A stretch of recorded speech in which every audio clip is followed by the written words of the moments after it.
दोस्तों 18 फरवरी को हमारा कक्षा 11वीं का रसायन शास्त्र केमिस्ट्री का वार्षिक परीक्षा का पेपर है। लगातार दोस्तों मैं आपको तैयारी कराते जा रहा हूँ। ओके, इसलिए दोस्तों मैंने पहले ही आपको एक ही वीडियो में केमिस्ट्री के टॉप 50 2 नंबर वाले प्रश्न उत्तर बता दिए, 2 अंकी वाले प्रश्न उत्तर बता दिए। ओके, तो इसी वीडियो के पिन कमेंट में लिंक दे दूंगा, तो जाकर आप जरूर देखिएगा। ओके, आज की इस वीडियो में मैं दोस्तों आपको 3 अंकी वाले महत्वपूर्ण प्रश्न उत्तर बताने वाला हूँ। ओके, टॉप दोस्तों 30 में क्वेश्चन आपको बताऊंगा, 3 अंकी वाले अति महत्वपूर्ण प्रश्न उत्तर। ओके, चलिए स्टार्ट कर लेते हैं। तो ऐसी कोई मंजिल नहीं जहां पहुंचने का रास्ता ना हो।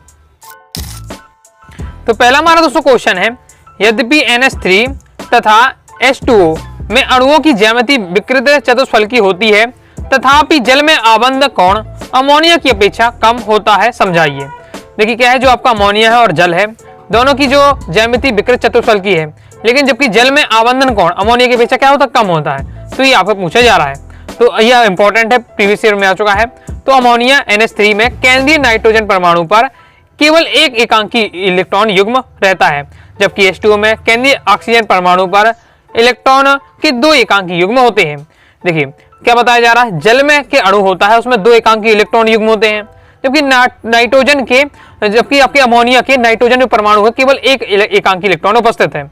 ओके, तो जल में ऑक्सीजन पर 2 एकांकी इलेक्ट्रॉन उपस्थिति होने के कारण आबंध युग्मों में अधिक प्रतिकर्षण उत्पन्न होता है, जिसके कारण बंध कोण अधिक संकुचित हो जाता है। अधिक प्रतिकर्षण होने से अब जल में क्या है, एकांकी इलेक्ट्रॉन युग्म ज्यादा है, तो उनके जो इनके प्रतिकर्षण ज्यादा होगा, तो ये क्या है, बिल्कुल स्पार्श हो जाएंगे, पास में आएंगे। ओके, जबकि अमोनिया में क्या होता है, एक ही एकांकी इलेक्ट्रॉन युग्म है, तो ये संकुचित नहीं होता है। इस कारण जल में आबंधन कोण अमोनिया की अपेक्षा क्या हो जाता है, कम हो जाता है। ओके, बस इधर इसका मेन आंसर क्या है, एकांकी इलेक्ट्रॉन युग्म के कारण हो रहा है। जल में 2 एकांकी इलेक्ट्रॉन युग्म उपस्थित है, अमोनिया में एक ही है, इसलिए जल का क्या है, आबंधन कोण कम हो जाता है अमोनिया की अपेक्षा। आगे देख लेते हैं। आगे नेक्स्ट हमारा क्वेश्चन है, सोडियम को एक प्रबल विद्युत धनात्मक तत्व क्यों माना गया है। तो सोडियम का जो परमाणु क्रमांक होता है 11 और इलेक्ट्रॉनिक विन्यास लिखेंगे तो 2 8 1 स्पार्श लिखेंगे, तो यह क्या सरलता से इलेक्ट्रॉन त्याग देता, क्योंकि देखिए 2 8 है तो 2 8 से अपने संतुष्ट है, एक उसके पास एक्स्ट्रा इलेक्ट्रॉन है, तो ये आसानी से क्या है, किसी को भी चाहिए दे देता है। तो ये बताया जा रहा है कि ये सरलता से एक इलेक्ट्रॉन त्याग देता है और क्या है, Na+ आयन बना लेता है। सोडियम Na+ आयन में नाभिकीय आवेश अधिक होता है, तो इसलिए सोडियम, देखिए आप यहाँ से देख भी सकते हैं, प्रोटॉन संख्या 11, ओके, इलेक्ट्रॉन की संख्या 10। सोडियम की विद्युत ऋणात्मकता का मान कम होने के कारण सोडियम क्या है, प्रबल विद्युत धनात्मक तत्व माना जाता है। क्योंकि आसानी से इलेक्ट्रॉन त्याग देता है और तुरंत ये क्या अपना धनायन बन जाता है, इसलिए क्या है, ये प्रबल विद्युत धनात्मक तत्व है।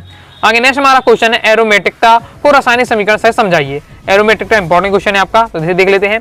एरोमेटिकता क्या है, कुछ कार्बनिक पदार्थ और इनके व्युत्पन्न कि समान रासायनिक गुणधर्म वाले हैं, इन यौगिकों की ये विशेषता क्या है, एरोमेटिकता कहलाती है। जो एरोमेटिक के बारे में बताया जा रहा है, 2 लाइन परिभाषा।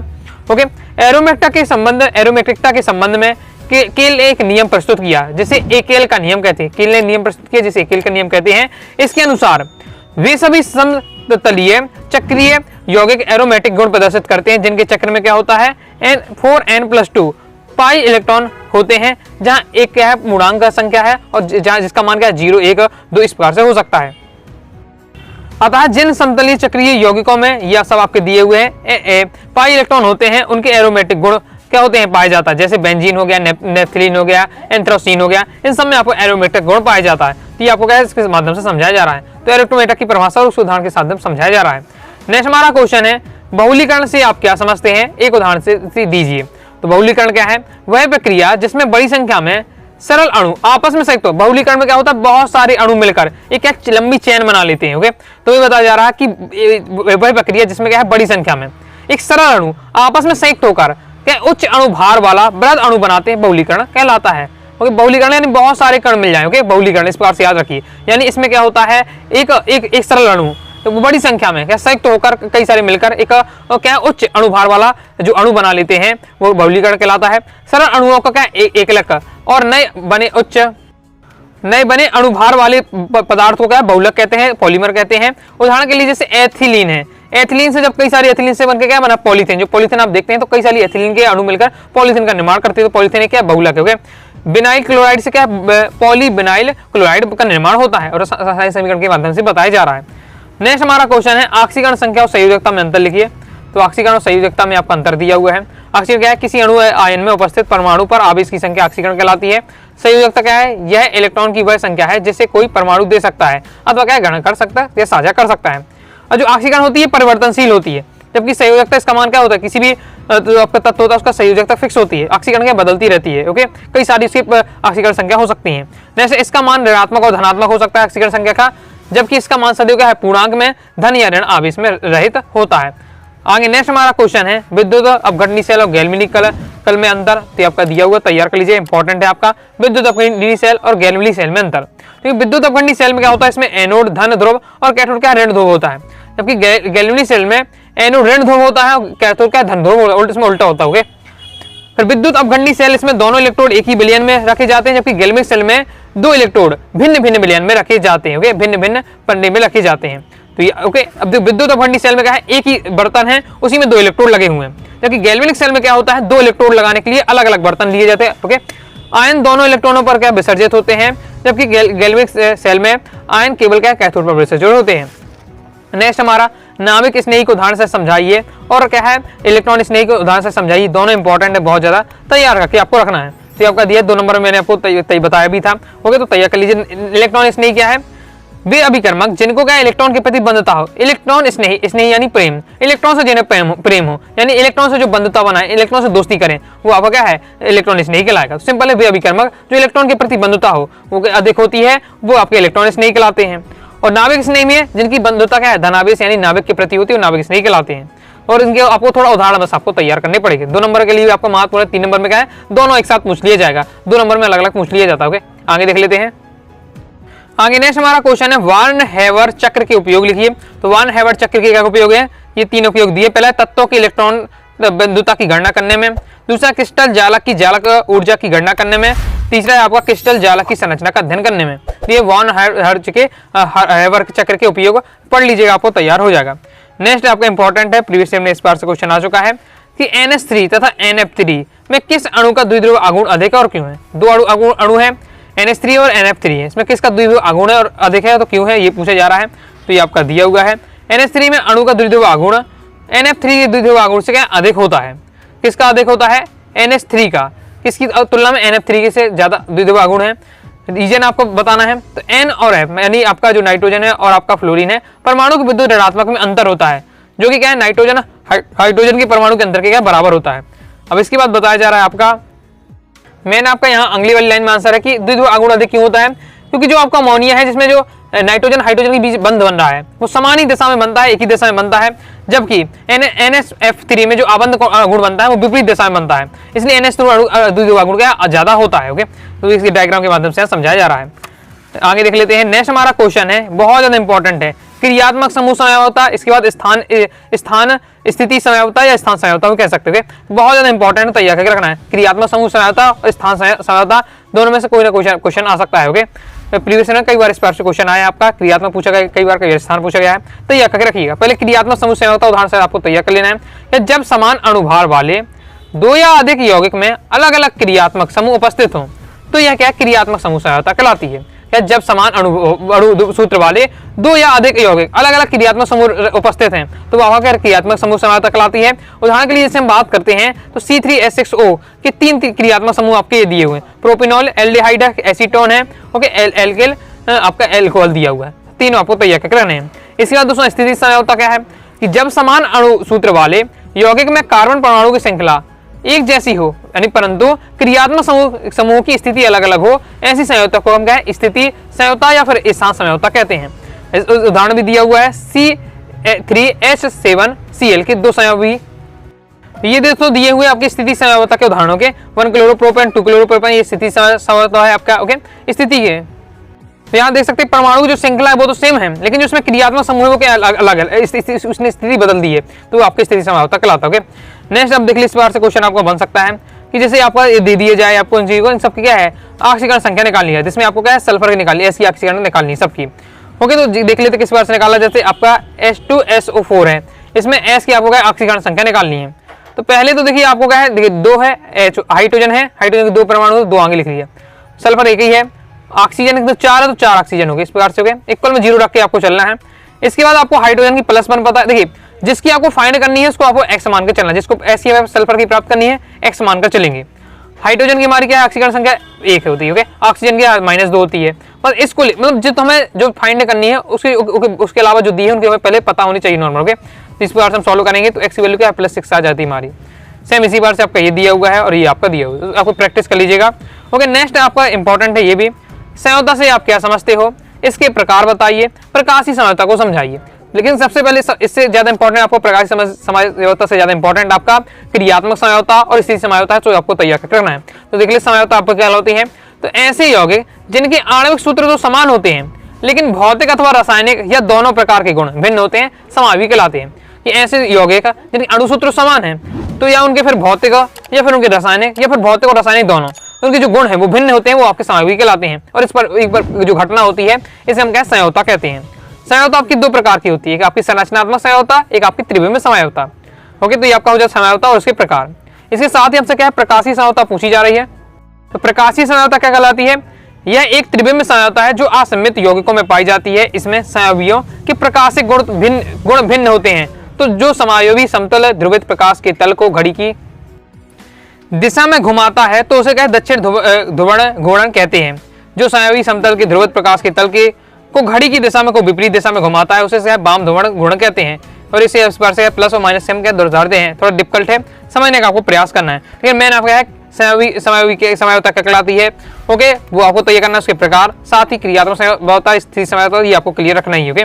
इसका नेक्स्ट हमारा बहुत इंपॉर्टेंट है, सजातीय श्रेणी से आप क्या समझते हैं, इसकी विशेषता लिखिए, इंपॉर्टेंट है। तो सजातीय श्रेणी आपकी क्या होती है, समान लाक्षणिक मूलक वाले सदस्यों को बढ़ते हुए अणुभार के क्रम में या घटते हुए अणुभार के क्रम में या फिर घटते हुए अणुभार के क्रम में हम बनाई गई श्रेणी को हम क्या है सजातीय श्रेणी कहते हैं। इसमें क्या रहता है, समान लाक्षणिक मूलक वाले सदस्य बढ़ते हैं, जिसमें हम क्या है बढ़ते हुए अणुभार के क्रम में या फिर घटते हुए अणुभार के क्रम में उन्हें जमाते हैं, श्रेणी के रूप में जमाएं, उस आपका सजातीय श्रेणी।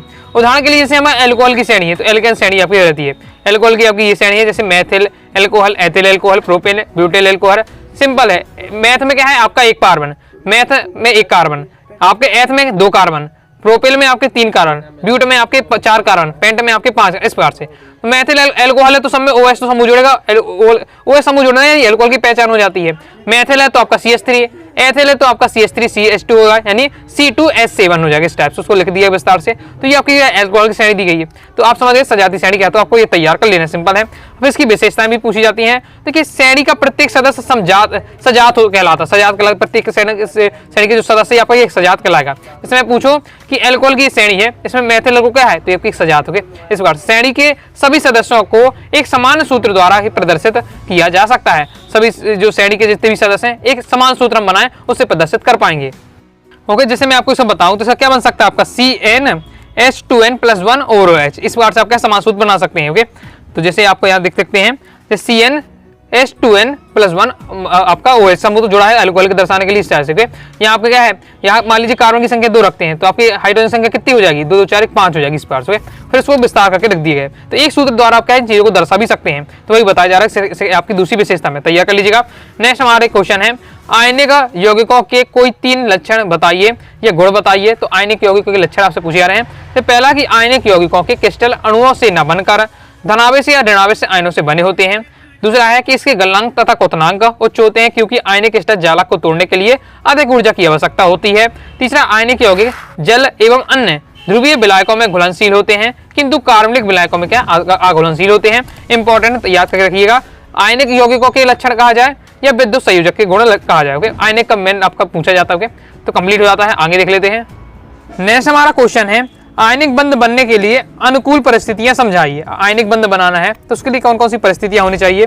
तो पहला है कि उदासीन परमाणु से संबंधित आयनों एवं ऋणायनों की बनने की सरलता। दूसरा है धनायनों एवं ऋणायनों की ठोस में व्यवस्थित होने की विधि। तीसरा है रासायनिक आबंध, निम्न आयनिक एंथैल्पी तथा अपेक्षाकृत निम्न इलेक्ट्रॉन लब्धि वाले तत्वों के बीच क्या सरलता से बनने। तो ये आपकी क्या परिस्थितियां हैं, तो इन्हें आपको तय करना है।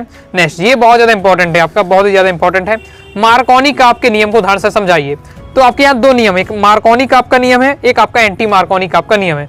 दोनों नियमों को तैयार करके रखना है, कोई भी आपसे पूछा जा सकता है। तो मार्कोनी काप का नियम क्या है, असममित एल्कीन के युग्म बंध पर योग करने वाले अणु का ऋणात्मक भाग उस कारण परमाणु पर जाता है जहां न्यूनतम हाइड्रोजन परमाणु जुड़े होते हैं।